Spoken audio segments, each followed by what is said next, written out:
Viendo la participación de la nueva generación para el fortalecimiento de la democracia. Esperamos que sigan trabajando así y mis mejores deseos para que ese trabajo dé los resultados pronto. Gracias.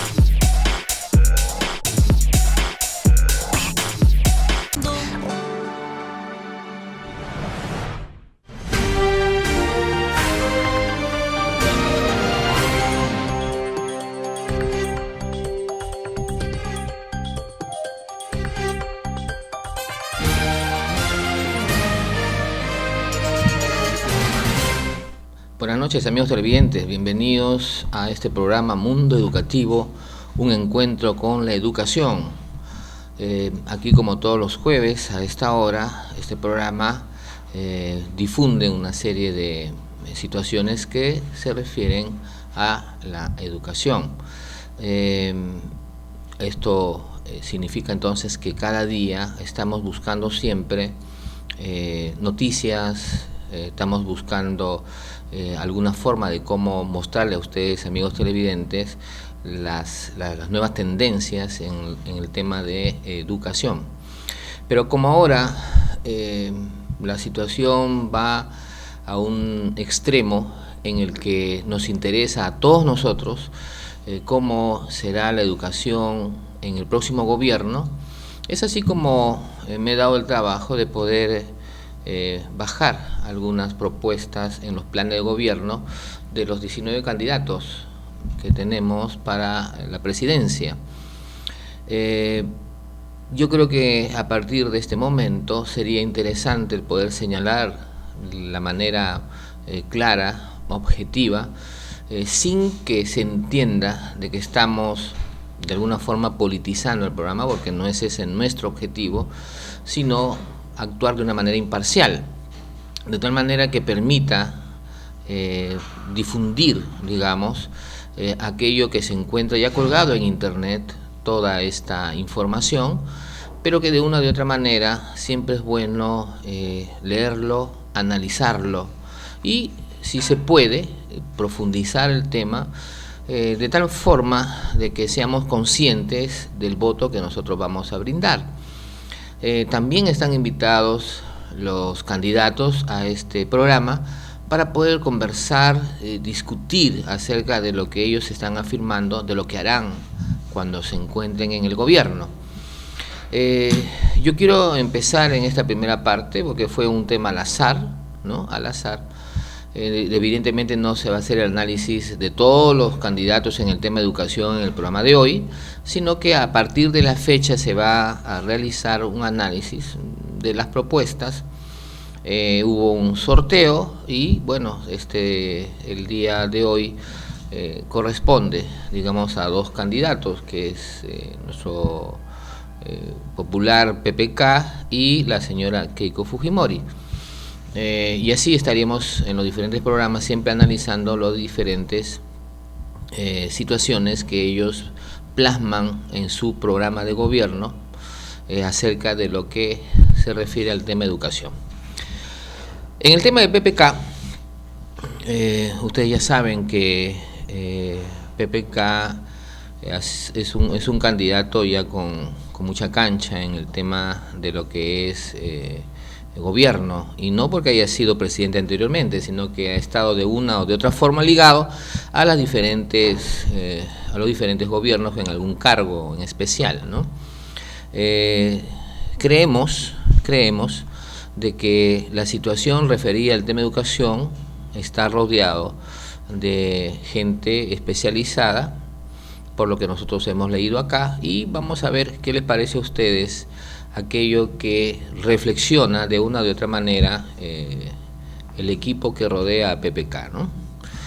La primera parte es un análisis, ¿no?, de cómo ve la situación de la educación aquí en el Perú actualmente.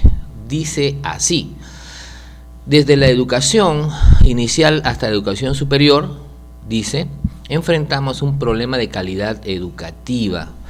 ¿De qué manera? Expresado en las diferentes deficiencias en los currículos, la insuficiente formación y capacidad de enseñanza de los docentes y las carencias de infraestructura.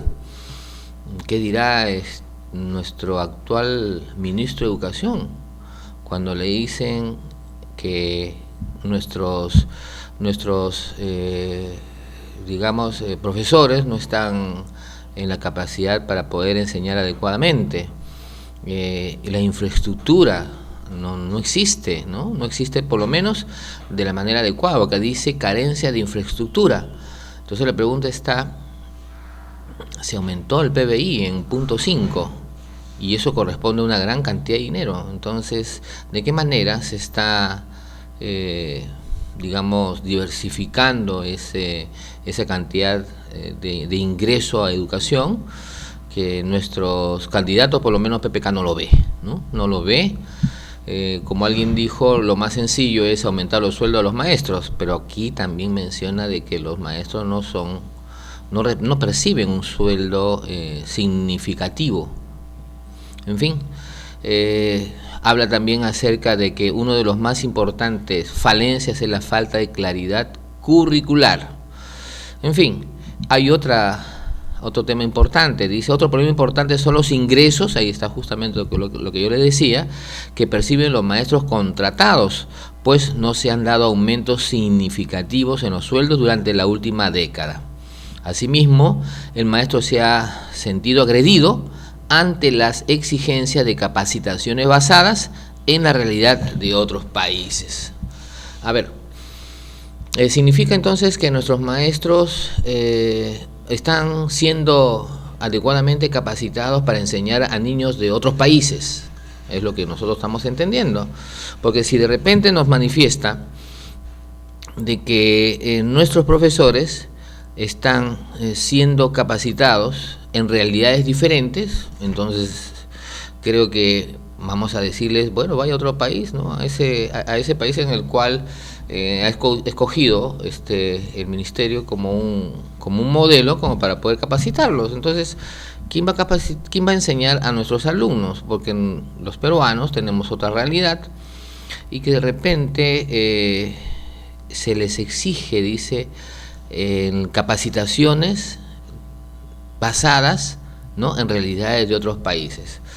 Este es un tema bastante complicado, ¿no?, porque no es una situación novedosa, ¿no? Es una situación que así un poco tapadito el actual gobierno lo ha estado realizando, pero nos hemos ya dado cuenta que se han buscado siempre modelos de otros países. Ustedes recordarán la discusión que se ha tenido en el tema de las edades, y justo el día de hoy, en la sección Limitan la matrícula de mi hijo, el señor Luis Guamán, quien conduce ese espacio, lo tiene clarísimo acerca de que la disposición al 31 de marzo, ¿no?, que se estableció por lo menos hasta el año pasado, porque ahora ha salido una nueva disposición, y eso ya es un tema que se va a tratar en su momento en la sección dicha anteriormente. Pero allí, por ejemplo, se llegó a establecer esta norma analizando las situaciones y la realidad de otros países. Eso es una prueba de que efectivamente el gobierno actual ha estado utilizando ese mecanismo para tomar decisiones aquí en nuestro país, y eso no está bien, y nosotros lo hemos de alguna forma denunciado, ¿no? Y aquí también lo está diciendo, o sea, no es nada novedoso. Bueno, sigamos lo que dice el plan de gobierno de PPK. Menciona de que los indicadores para señalar en qué situación se encuentran nuestros estudiantes, existen las famosas pruebas internacionales. Una de ellas es los exámenes PISA, realizados en el año 2000, 2009 y 2012, y PPK dice, El Perú estuvo en el último lugar en los años 2000 y 2012 y en el 63 puesto, claro, así es, de los 66 en el 2009. Entonces, una situación que muchos de los que estamos relacionados con el tema de educación nos vemos preocupados, ¿no? O sea, ¿cómo es posible que en nuestro país, en el cual se hacen esfuerzos, entre comillas, por mejorar la educación, tener una educación de calidad, etcétera, se venga ocupando estos puestos, ¿no?, que de alguna forma nos hace quedar mal? ¿Es que acaso los exámenes PISA se han convertido algo así como exámenes tipo pre-ingreso a la universidad? O sea, ¿se necesita preparar a los alumnos específicamente para los exámenes? Eso fue un comentario que nos hicieron llegar a nuestro despacho, en el sentido en que cuestionaban los exámenes PISA y que de alguna forma muchos países se encargaban de poder prepararlos solamente para rendir el examen PISA. No lo sé, simplemente lo ponemos en el tapete de discusión justamente ese tema, ¿no? Pero la realidad es esa, ¿no? La realidad es que ocupamos los últimos puestos. Ahora, menciona también lo siguiente en su plan, o sea, en el análisis, porque todavía no estamos indicando qué cosa propone PPK. Dice, la grave consecuencia de esto es que nuestros niños y jóvenes no adquieren los conocimientos necesarios para desempeñarse exitosamente en sociedad y garantizar su desarrollo profesional, ¿no?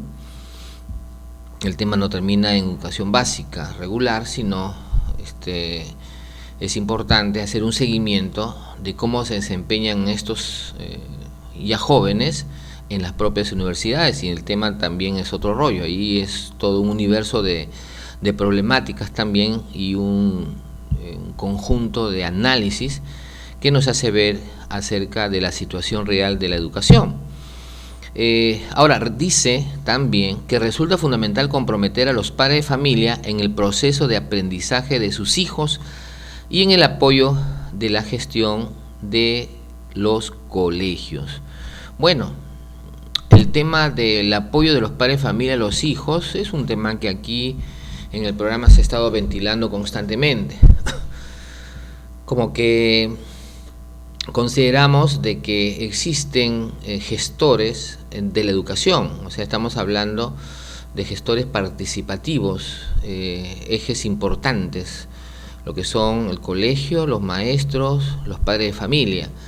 Si los colegios junto con los maestros se dedican a encontrar mecanismos para lograr hacer de nuestros niños de bien y jóvenes de bien al finalizar su carrera escolar, pero no se puede hacer mucho si es que los padres de familia no aportan significativamente en la enseñanza y el aprendizaje de sus hijos.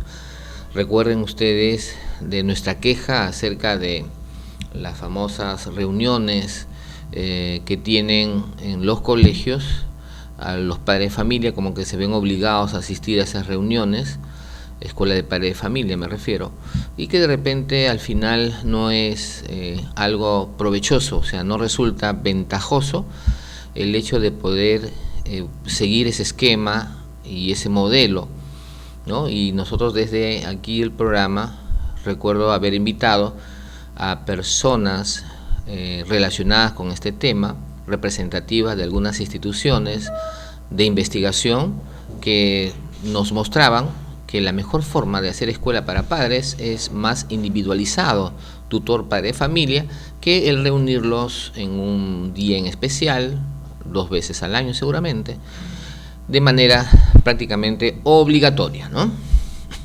Bien, ¿qué propone PPK? ¿Qué propone el plan de gobierno de PPK? A ver, vamos a analizar desde 2 puntos, de 2 aspectos. Uno, ¿cuál es el objetivo general que se traza en un posible gobierno de PPK? Dice lo siguiente: objetivo general, educar personas íntegras y emprendedoras capaces de transformar su entorno y contribuir a la consolidación de una sociedad sostenible, inclusiva y democrática. Bueno, ese es el objetivo general del plan de gobierno en el tema educación, en un posible, digamos, gobierno por parte del mismo, ¿no? Pero cabe indicar que para lograr este objetivo general se basa en 5 lineamientos, ¿no? El primer lineamiento, aprendizajes, docencia, infraestructura, gestión y calidad, y el último lineamiento estratégico, fomentar investigación e innovación. Resúmenes. ¿Cómo se va a trazar el lineamiento estratégico llamados aprendizajes? Dice así, que hay que sustituir, dice, los procesos de aprendizaje unidireccionales. Eso ya es conocido, ¿no? Es decir, el profesor imparte conocimiento y lo que hace el alumno, su acción pasiva es de captar esos conocimientos, ¿correcto? ¿Y cómo lo piensa reemplazar? Una situación ya conocida por mucho tiempo. Dice, fomentando espacios que generen de una manera colectiva el conocimiento, reconociendo la mayor accesibilidad a la información existente a través de las TICs y las nuevas metodologías que incorporan la participación activa de docentes y estudiantes. A ver, yo creo que esta es una situación en la cual todos los gobiernos siempre, bueno, por parte del Ministerio de Educación, siempre se han peleado, ¿no?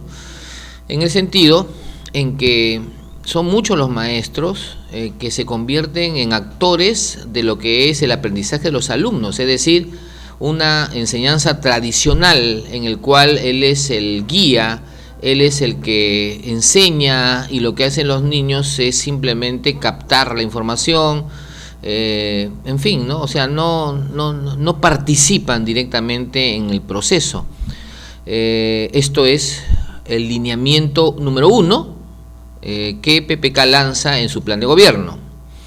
Lineamiento estratégico número 2, docencia. Vamos a ver de qué manera PPK considera cómo mejorar en el tema de la docencia. Dice, dirigir la labor docente lejos de las fórmulas memorísticas y rutinarias, haciendo del maestro un orientador de la generación de conocimiento, la investigación y la innovación multidisciplinar, respetando el entorno socioambiental. Aquí menciona algo que es interesante. Dice, lograr la investigación y la innovación multidisciplinar en el caso de los docentes. Yo recuerdo que aquí tuvimos en nuestro programa a un amigo cubano, un pedagogo cubano, Luis Febres, creo que es, así es, y una de las razones en las cuales nosotros lo invitamos porque queríamos saber cómo era la educación en Cuba, ya que había sido considerado como la mejor en Latinoamérica. Y una de las cosas que él nos indicó era que todo profesor era investigador. Es decir, todo profesor se convertía en un investigador. Y no solamente eso, sino que fruto de su investigación terminaba en un artículo, es decir, en algo escrito para una revista científica. Y nos comentaba además de que no todo trabajo de investigación terminaba en publicación, en el sentido en que postulaba para que su trabajo de investigación sea publicado. Ese es el razonamiento lógico, ¿no? Es decir, yo investigo, ¿verdad? Tengo resultados, lo analizan, la revista científica lo considera como una buena labor y sale publicado. Interesante, ¿no? Interesante. Situación que aquí en nuestro medio no se da, ¿no? No todo profesor es investigador. La mayoría, la gran cantidad de profesores, o sea, yo no mentiría si diría tal vez un 98%, ¿no?, de profesores que no investigan, o sea, simplemente son portadores de conocimientos nada más, pero no investigan. Y evidentemente que el no investigar no es culpa, no es culpa necesariamente del maestro. O sea, aquí es una culpa compartida, porque de repente las instituciones no le dan el espacio, no le dan las condiciones para que pueda investigar. Ese es un tema. Responsabilidad del Ministerio de Educación, seguramente, responsabilidad de la organización propia de los colegios. Ustedes saben que este programa está, digamos, refrendado por la Asociación de Colegios Privados de Lima, y como colegios privados también es una llamada de atención para que los organismos directrices, ¿no?, los directivos de los colegios privados, llámense promotores, llámense directores, llámense coordinadores, es importante que promuevan la investigación de los docentes, que promuevan dándole capacitaciones que les permitan tener un horario y un espacio para investigar, porque de repente lo abruman con tantas horas, ¿verdad?, con el afán seguramente de, digamos, de no realizar un gasto adicional, ¿no? Tendría que contratar seguramente a más profesores, pero de repente lo abruman tanto que no tiene tiempo para poder investigar. Entonces, ahí hay un tema en la cual, sí, es un problema también que abarca a los colegios privados, ¿no? En fin, pero es interesante el que se pueda haber manifestado justamente en el plan. Lineamiento estratégico número 3, infraestructura. Veamos qué dice en el tema de infraestructura. No se vaya a jalar los pelos el actual ministro de Educación. Dice, mejorar las condiciones para el desarrollo académico, teórico, práctico, modernizar la capacidad instalada de las instituciones educativas y promover la aplicación en la enseñanza de las nuevas tecnologías informáticas en todos los procesos y niveles educativos. Bueno, aquí lo que está tal vez no indicando o no señalando lo que nosotros hemos visto actualmente en este periodo del ministro de Educación, desde que hubo se hizo una inyección, digamos, económica para el rubro de educación, aumentando el PBI, recuerden, de 3 a 3.5. Se hablaban de escuelas de la presidencia, de escuelas de alta calidad, ¿verdad? Y que de repente una de las iniciativas del actual presidente, a través seguramente del ministro de Educación, el poder hacer más de estos colegios, ¿no? Entonces se habla de una enseñanza de calidad para todos, ¿verdad? Pero allí peca de algo que creo que se ha dado cuenta, ¿no?, sino que no sabe cómo mejorar lo que dijo. El tema es que cuando manifiesta una enseñanza de calidad para todos, no todos los alumnos ingresan a este tipo de colegios, ¿no? De repente tienen que postular. Y en fin, entonces hay muchos colegios en los cuales la calidad educativa es pésima, ¿verdad? Entonces aquellos padres que quieren que sus hijos estudien en estos colegios de alto rendimiento, entonces no todos ingresan. Entonces hay una contradicción, no hay una enseñanza de calidad como se manifiesta, ¿no? En fin, pero en el tema de infraestructura hay mucho que hacer, ¿no? Mucho que hacer. En fin, lineamiento estratégico número 4, gestión y calidad. A ver, veamos, esto cae a los promotores o a los directores. ¿Qué dice? Dice establecer la supervisión pública de la gestión y la calidad educativa de manera inmediata, e instituir un sistema consensuado que fije las normas para la formalización y supervisión de la calidad de las instituciones educativas públicas y privadas. Yo pensé que PPK se había olvidado de nosotros, porque es la primera vez que menciona en todo su plan de gobierno, en el tema de educación, a las instituciones privadas, ¿no? Pero habla de supervisión. Claro, nosotros no nos oponemos a la supervisión, todo lo contrario, nuestra asociación promueve la supervisión, ¿verdad? Porque nosotros queremos siempre, y lo hemos dicho, calidad educativa empezando por casa, ¿no? Y de repente esta exigencia nuestra es escuchada por muchos de las instituciones privadas, pero no por todos. Es una lástima esto. A ver, sigamos y haciendo una comparación ahí en Cuba, tal como lo dijo Febles. Los directores no es un trabajo ni una labor estrictamente administrativa. Ahí en Cuba, los directores a la vez son profesores. Los directores, falta un profesor, él entra al salón, lo reemplaza. O sea, él mantiene la comunicación directa con los estudiantes, él analiza las diferentes realidades. El director es un líder, pero no un líder de oficina, es un líder de oficina más un líder de salón. Interactúa directamente con los padres de familia. Entonces, aquí es algo muy importante que hay que señalar, de que la gestión en una institución está dado bajo la responsabilidad de los directivos, específicamente del director.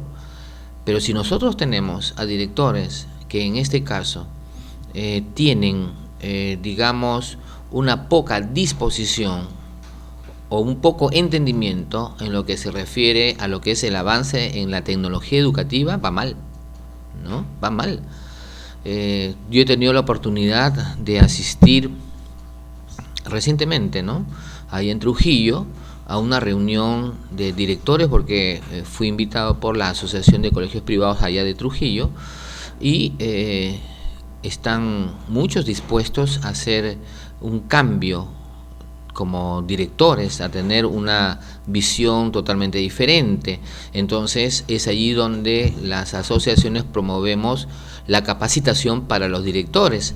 El programa anterior hablé acerca de IPAE. IPAE está promoviendo un taller para los directores, para los promotores, sobre lo que se refiere a gestión educativa en la propia institución privada, ¿no? Y es bien interesante los temas que se vienen a plantear. Y finalmente viene el lineamiento estratégico número 5. Dice: fomentar la investigación e innovación. Carambas, aquí coincidimos con nuestra asociación. Promueve lo que es el tema de investigación.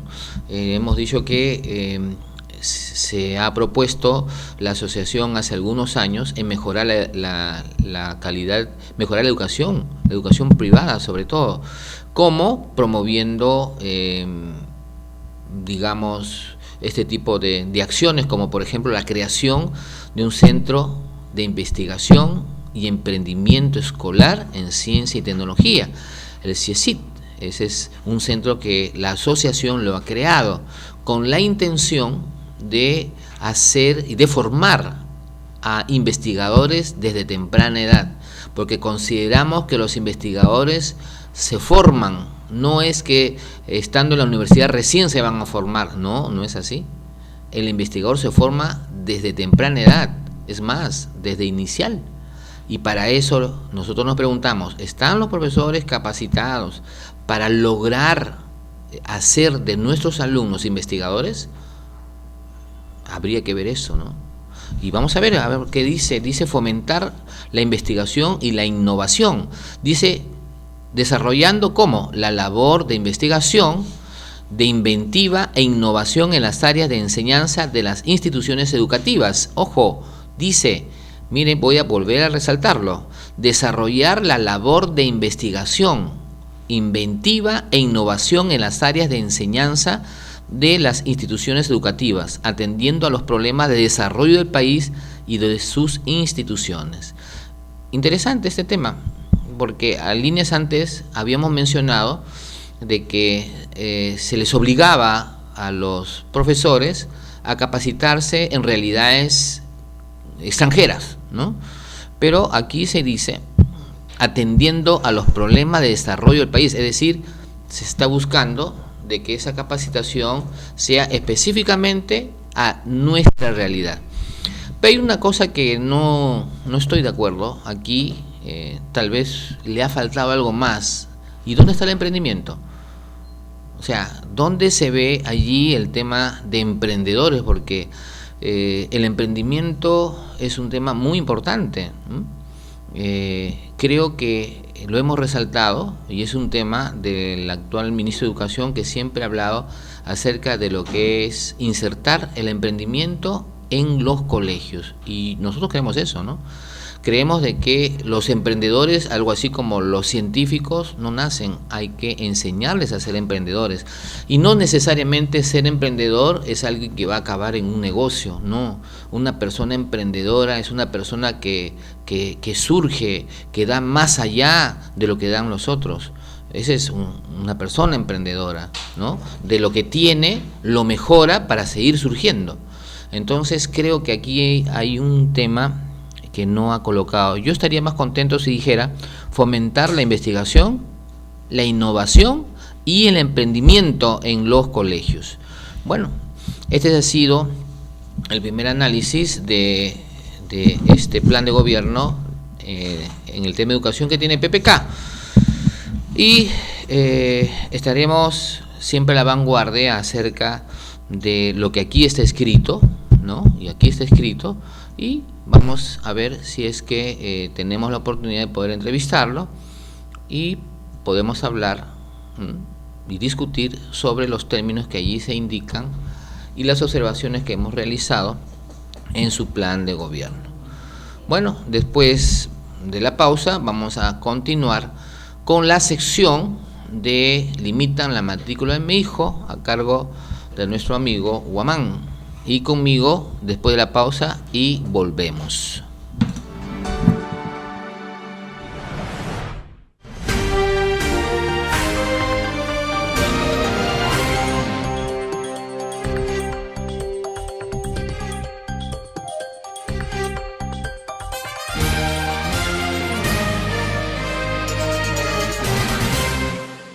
Mi nombre es Joel Odargusquiza, pertenezco a la organización Ciudadanas y Ciudadanos. Saludo para Casa de la Constitución Televisión. Reconozco el trabajo que vienen realizando, fomentando y promoviendo la participación de la nueva generación para el fortalecimiento de la democracia. Esperamos que sigan trabajando así y mis mejores deseos para que ese trabajo dé resultados pronto. Gracias.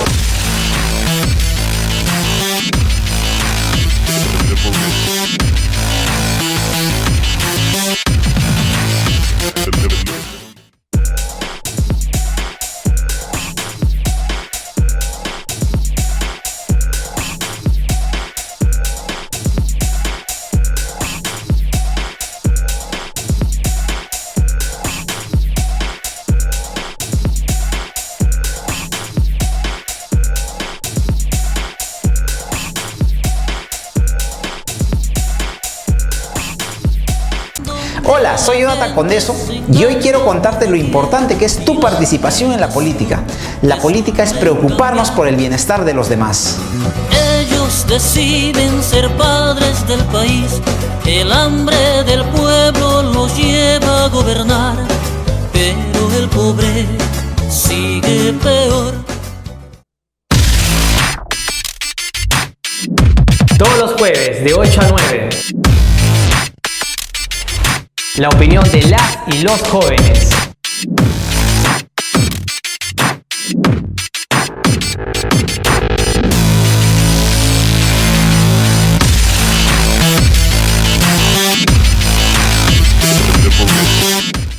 Tito Borea, un maestro al que reconocemos no solamente en el ámbito constitucional, jurídico, sino también en el ámbito político, con el cual hemos compartido muchos momentos hace muchos años, y que creo que tiene ese mensaje, esa intención, ese deseo a nivel nacional, y como que lo viene haciendo, lo hicimos acá, hemos estado en Iquitos, vamos a estar en Arequipa, en Norte, porque la Casa de la Constitución es una oportunidad de tener gente joven que asuma responsabilidades. Es decir, es un poco el nombre con el cual, ese paraguas con el cual se quiere dar a entender que las leyes, los derechos, los deberes, que son transversales y verticales, o sea, que son iguales para todos. Mi nombre es Cindy Grisel Príncipe Ildefonso. Vengo de la región Huánuco y pertenezco a ADA Huánuco, que es una asociación defensora de los animales y del medio ambiente. Un saludo a la Casa de la Constitución. Es un agradecimiento enorme de parte de la organización ADA Huánuco y de los huanuqueños. Muchas gracias. Saludos a la Casa de la Constitución.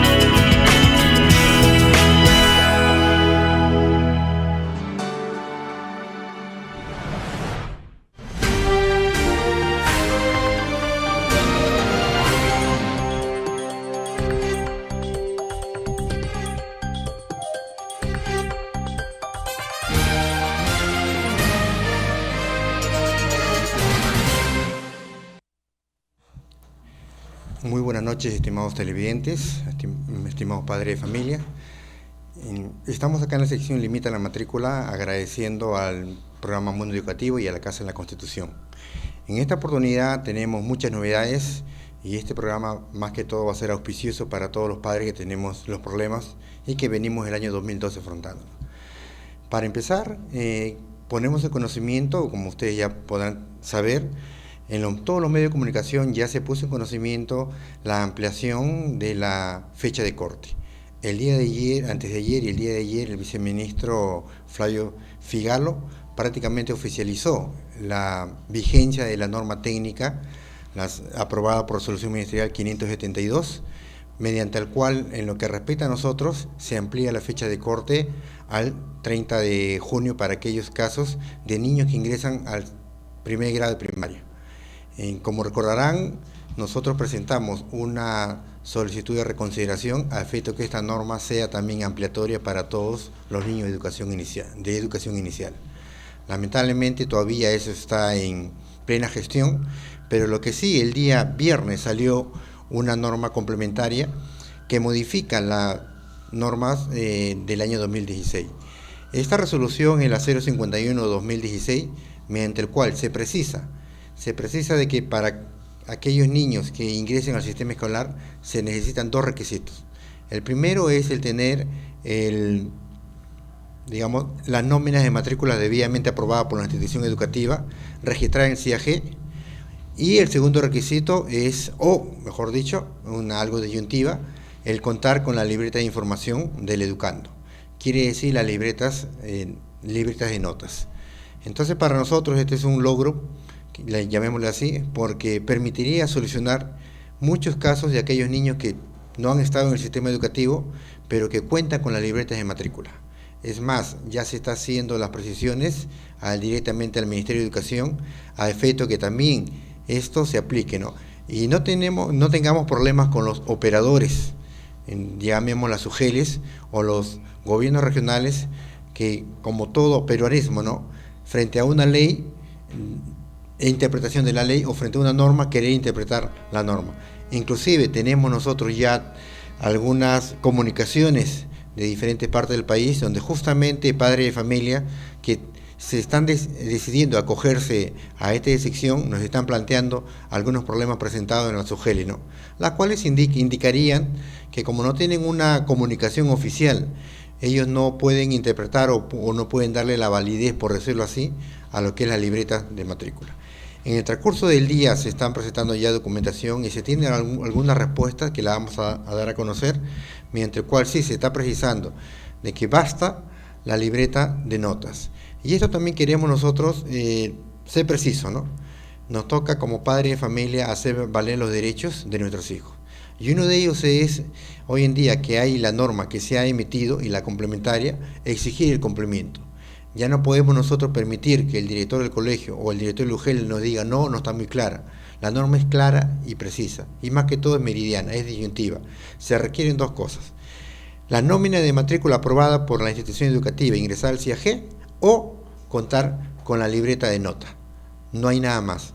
Aparte que contar el DNI, cuyo niño debe haber nacido antes del 30 de junio, ¿no?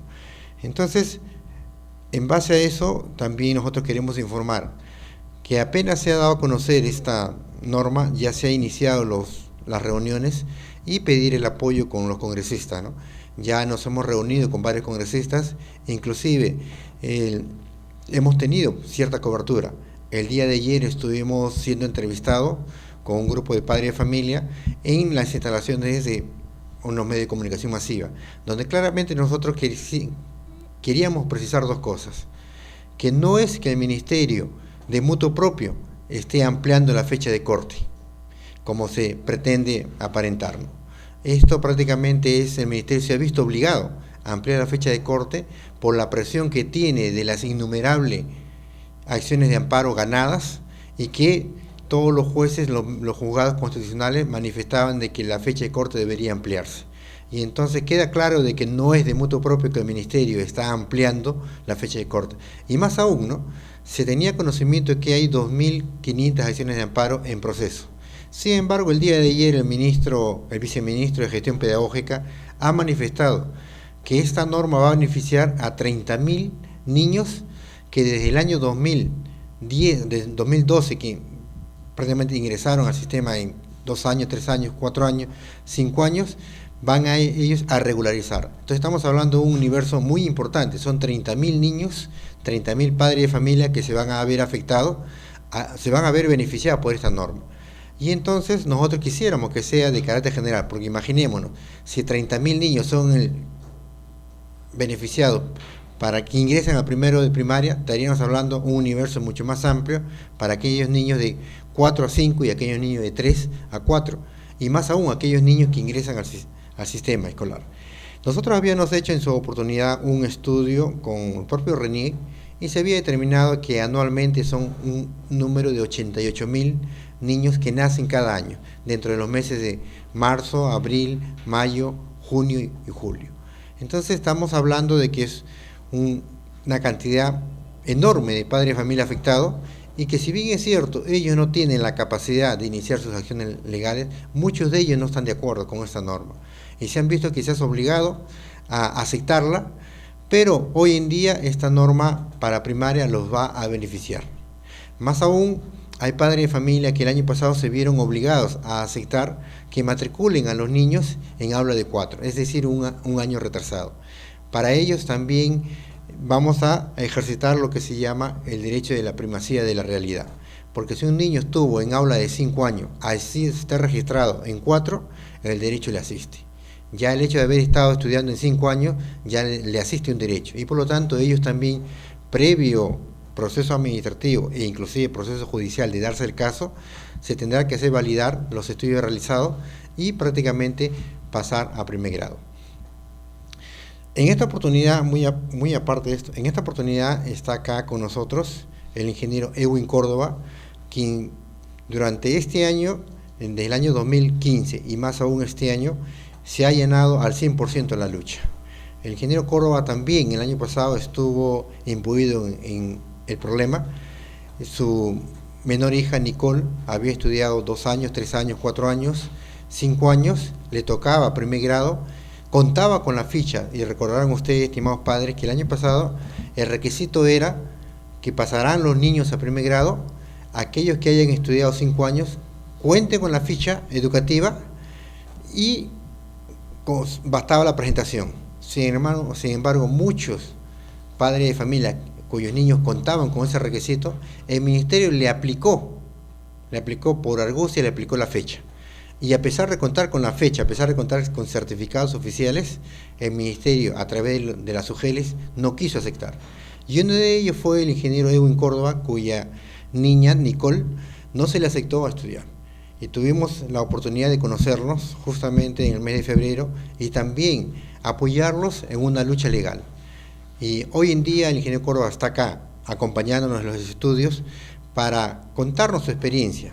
Y no solamente eso, para también nos va a ser un colaborador, es un colaborador activo de esta lucha para juntas llevarlo. Inclusive se implementó una página web, Hagamos que Nicole vuelva al colegio, y con resultados positivos que lo va a comentar. Estamos acá con Edwin. Edwin, buenas noches. Buenas noches, ¿cómo estás, José? Me da gusto acompañarte y quiero contarles a los televidentes, ¿no? ¿Cuál fue el inicio de esto? El inicio de esto justamente fue la mala interpretación que hacen los operadores del sistema, tanto en las UGELES como en las instituciones educativas, de lo que señalan las normas. Las normas del año 2015, en la cual mi hija pasaba a primer grado, señalaban que para poder matricularse en el primer grado tan solo se requería la ficha única de matrícula que certificaba que haya estudiado inicial de 5 años, y con ese solo requisito podía matricularse. Sin embargo, la institución educativa, los operadores del CEGIE y las UGELES consideraban que, aparte de tener la ficha de matrícula inscrita en CIAGIE con su código, teníamos que cumplir con el requisito de tener la edad respectiva. Bueno, ante esa negativa de estos operadores, nos vimos que imbuirnos en un proceso judicial que nos fue favorable. Nicole no pudo estudiar como todos los niños el 1 de marzo, pero sin embargo el 1 de junio del 2015 ella pudo iniciar sus clases de primer grado. Posteriormente, en el mes de octubre, se obtuvo la sentencia en primera instancia que ordenaba a la institución educativa regularizar su matrícula. Actualmente estamos en ese proceso de regularización, en tanto que el Ministerio de Educación ha apelado esa sentencia, pero sin embargo la institución educativa no se está apoyando y va a permitir que estudie el 2º grado mientras que se resuelva su situación. Eso trae a colación lo que actualmente sucede con la norma de sección. La norma de sección es clara, se requieren solamente 2 cosas: el DNI del estudiante que certifique que el alumno cumpla los 6 años al 30 de junio y que tenga o la nómina de matrícula emitida por el CIAGIE o el informe de progreso del estudiante, la libreta de notas que conocemos. Entonces, el día de ayer tuve la casualidad de estar en la UGEL número 02 y con sorpresa veía que la jefa de la oficina de CIAGIE le instruía a sus operadores y o asistentes que, aparte del informe de progreso del estudiante, de todas maneras les exijan a los padres de familia que estén inscritos en CIAGIE. O sea, la norma no lo exige, pero los operadores de CIAGIE querían exigirlo. ¿Por qué le hago ese señalamiento? Porque actualmente el procedimiento para acogerse a la excepción no se hace en la UGEL. El procedimiento para acogerse a la excepción se hace en la institución educativa. La matrícula la hace el director. Usted, padre de familia, llévele al director el DNI del estudiante que certifique que su hijo cumple 6 años al 30 de junio. Llévele los informes de progreso de su hijo de inicial de 3, 4 y 5 años, y con esos documentos usted exige al director que lo matricule a su hijo. Si el director no acepta matricularlo a su hijo, usted tiene todo el derecho de denunciarlo a ese director ante el Ministerio de Educación. Y si aún así no le hacen caso, ya usted tendrá que tomar las acciones legales correspondientes. José. Edwin, y frente a esta coyuntura donde bueno, ya tenemos una norma legal que prácticamente favorece, vemos que tanto en la página web limitan la matrícula como en la que estás tú a cargo de Hagamos que Nicole, están apareciendo muchos padres que quizás sus niños cumplen 6 años a junio, pero que equivocadamente por el hecho de haber ellos no ha hecho una acción legal durante el año 2015, no han estado en inicial de 5. Hay muchas consultas. ¿Qué hacemos? ¿Qué hacer?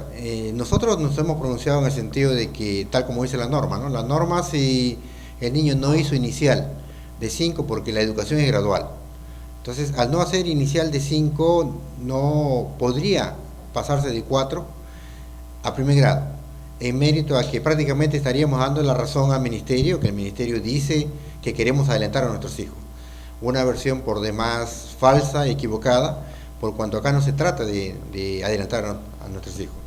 En ese aspecto, a través de la página web, ¿cómo estás orientando a los padres de familia? José, bueno, nosotros tenemos que basarnos a las normas vigentes. Quisiéramos de que las normas fueran diferentes. Quisiéramos de repente que la fecha de corte se cambie del 31 de marzo al 30 de junio. Pero mientras que no se logre ese cambio, tenemos que nosotros adaptarnos, adecuarnos y cumplir las normas vigentes. ¿Qué señala la norma para el acogimiento a la excepción. Dice, el niño tiene que haber terminado el segundo ciclo de educación inicial. ¿Qué significa haber terminado el segundo ciclo de educación inicial? Significa haber hecho inicial de 3, 4 y 5 años. Por lo tanto, si un niño actualmente, habiendo cumplido la norma anterior, o sea, no esta excepción, sino la anterior, matriculó a su hijo con 4 años y está estudiando en 4 años, este hijo no va a poder pasar al primer grado, así cumpla los 6 años al 30 de junio. Ese niño va a tener que seguir estudiando este año en inicial de 5 años. O sea, no se puede saltar un niño de 2 grados porque la educación en el Perú es continua. Los aprendizajes están diseñados año a año para que en forma continua los niños los vayan adquiriendo. Exacto. ¿Qué recomendaría, de la experiencia que tú has tenido, Edwin, y de los resultados, qué recomendarías a los padres de familia? A aquellos en especial de que cuyos hijos todavía están como alumnos libres, porque reconozcamos de que hay padres que en la idea que la norma va a cambiar no han hecho muchas acciones legales, y es más, ¿no? Tenemos al punto de que hoy día el viceministro ha dicho que son 30.000 padres que van a acogerse a esta norma, y nosotros, según la base de datos del Poder Judicial, solamente hay 2.500 casos judicializados. Bueno, quienes se van a poder acoger la norma, nosotros los hemos identificado en 3 grupos.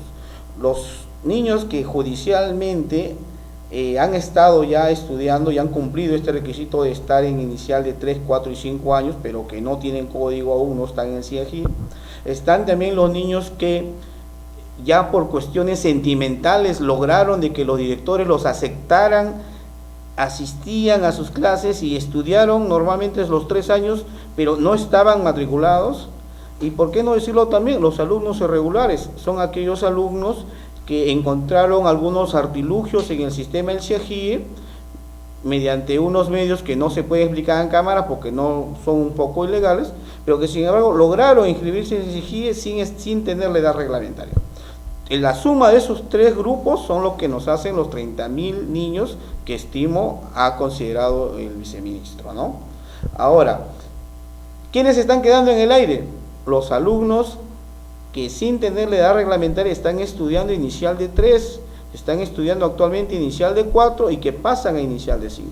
Y también nos estamos olvidando de los alumnos que el año pasado pudieron haber cumplido esta excepción, pero como el año pasado no se dio la excepción, actualmente tienen problemas para poder seguir sus estudios en el segundo grado. O sea, hay 3 niveles o 4 niveles que se están quedando en el aire. Entonces los padres deben organizarse de forma tal de que pidan una solución al ministro, si es que ya existe, si es que ahorita hay una excepción para primer grado, que esa excepción sea general para todos los alumnos. ¿Por qué? Porque sabemos que la educación inicial no es obligatoria. Entonces, si actualmente se permite a un alumno que entra al primer grado ingresar al primer grado cumpliendo 6 años al 30 de junio, no habría ningún motivo para que un niño que esté en 4 años actualmente, ¿no?, se pueda también matricular en 4 años si es que los cumpliera hasta el 30 de junio. La única solución entonces es judicializar los casos. Yo creo de que no solamente judicial, sino que primero se parte el tema individual debería ser judicial. Cada padre tendría que presentar su acción de amparo porque las acciones de amparo son personalísimas. Así yo tenga 5 acciones de amparo que he conseguido, las 5 acciones de amparo solamente benefician a esos 5 niños. Eso no va a poder generalizarse. Entonces, los padres sí, de forma normal, así como por ejemplo en algún momento salió la ley Pulpín, los jóvenes se organizaron y se anuló la ley Pulpín, si los padres se organizan actualmente pueden lograr movilizaciones, protestar y podrían eliminar la fecha de corte. Exacto. Bueno, estimado padre de familia, acaban de ustedes escuchar a un ingeniero que desde acá lo felicito, ¿no? Lo felicito el apoyo que habrán dado desde el año pasado a toda esa lucha y más aún los resultados, ¿no? Es uno de los procesos más rápidos que hemos tenido porque el proceso empezó en el mes de marzo y prácticamente sentencia en el mes de octubre. Entonces estamos hablando de un tiempo casi récord y como esperamos de que al menos los procesos posteriores también sean de la misma forma, ¿no? Es más, queremos nosotros comunicarnos de que ya empezaron, hay padres que ya nos han comunicado que hay procesos de amparo ya presentados con esta norma. Estamos hablando de un proceso de Guarmey, estamos hablando de un proceso de Cusco y proceso de Arequipa, ¿no? Entonces, procesos que ya están empezándose y recayendo en juzgados constitucionales que tenemos al menos la fortuna de que son juzgados que han dado a favor normas, sentencias favorables, ¿no? Entonces, hacemos una invocación a todos los padres de familia que se vean afectados y también aclarando, ¿no?, que acá nuestro tema no es cuestiones políticas, no nos mueve ningún movimiento político, no nos mueve ningún movimiento económico, es más, ¿no?, nos mueve el interés como padre de familia de que muchos padres que pasaron lo que nosotros pasamos y que hemos solucionado nuestros casos también lo tengan, ¿no? Son miles de niños afectados a nivel nacional y yo creo de que si un padre no defiende a su hijo, ¿quién lo va a defender, no? Y es más, ¿no?, ¿qué padre iniciaría toda una lucha legal, invirtiendo su tiempo, invirtiendo quizás dinero para que mañana más tarde pueda perjudicar a su hijo, ¿no? Y es más, contra el Estado, ¿no? Un Estado ominoso que todo lo puede, que mientras que el padre recurre a un abogado, el Estado acredita a 14, 15 abogados, ¿no? Entonces, esperamos nosotros contar con los padres de familia y como lo está diciendo el ingeniero Edwin Córdoba, ¿no?, organicémonos. Ya quisiéramos desde que los 30.000 encontrar a 5.000 padres de familia y con una lucha social podemos hacer muchas cosas. Señores, entonces, agradeciendo a Edwin Córdoba, estamos acá esperando para la próxima semana, donde esperamos al menos tener otras noticias y esperamos que sea al menos la noticia que todos esperamos y que la fecha de corte sea ampliada para todos por igual. Eso es todo, muchísimas gracias, estimados padres, y hasta la próxima semana.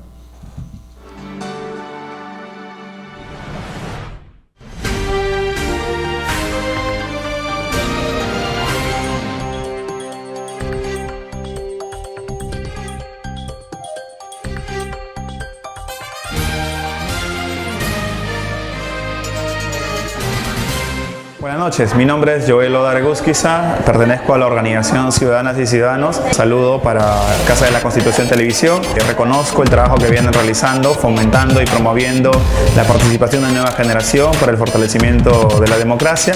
Esperamos que sigan trabajando así y mis mejores deseos para que ese trabajo dé los resultados pronto.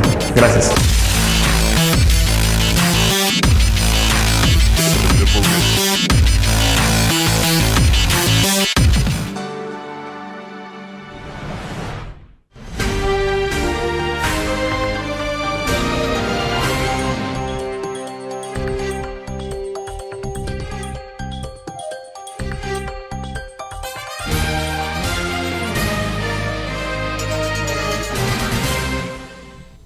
Bien, y es así, amigos televidentes, como ustedes han podido escuchar a José Guamán, quien ha conducido el espacio Limita la matrícula de mi hijo, acerca de la verdadera situación que en realidad hay detrás de todo lo que el Ministerio de Educación ha podido hacer.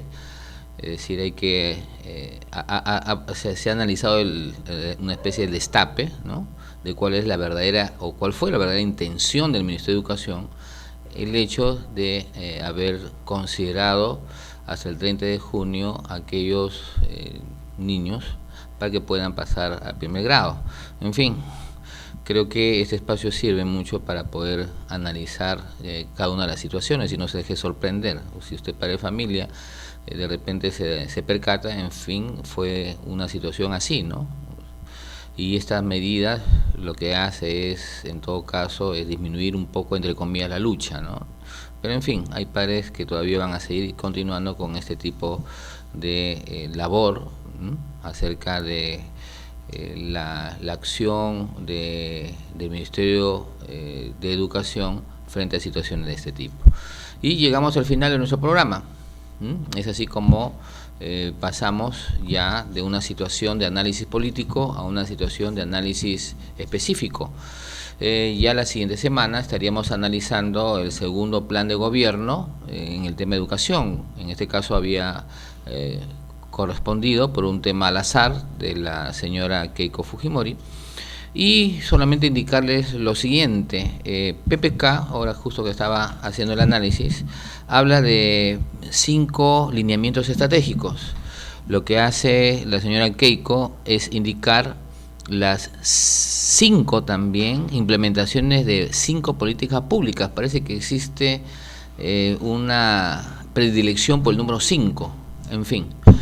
Con ustedes, amigos televidentes, no se olvide todos los días jueves de 7 a 8 de la noche, su programa Mundo Educativo, un programa basado en temas de educación. Y no se olvide, en esta casa, su casa de la Constitución. Nos vemos, hasta la siguiente semana.